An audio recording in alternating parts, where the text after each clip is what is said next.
I was 19, just turned 20, and I found myself pregnant. My mom just swooped in, took over, and within weeks, I'd had an abortion.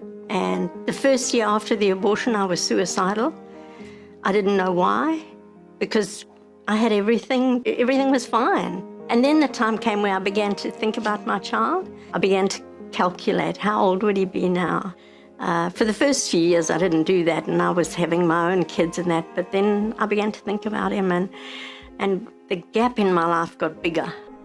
It's only now looking back and having gone through a healing process and gone through a couple of different courses that I've been able to realize the huge, huge impact on my life of losing my baby and not having been able to hold my baby and have my baby.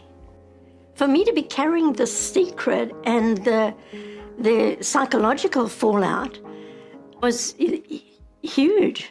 It took so much energy, which means I wasn't functioning properly as a person.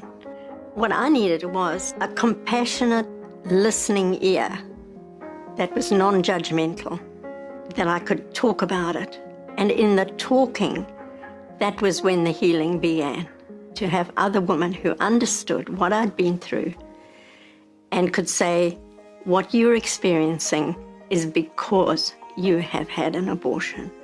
And now I can begin to heal and deal with some of those issues and come to know my child and to accept my child, because in accepting my child, I've been able to accept myself. And what I would love to see now for women facing the same situation that I was facing was to have some more information about the implications of having an abortion. It seems an easy solution, and it seems straightforward, and it seems like there's no fallout from it. The only thing about that is that nobody talks about the fallout. There is a fallout and there are consequences, because that mother-child bond is so strong.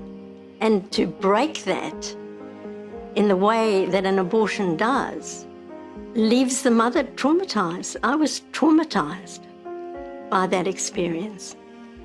And being able to accept and love my child has been very, very healing for me.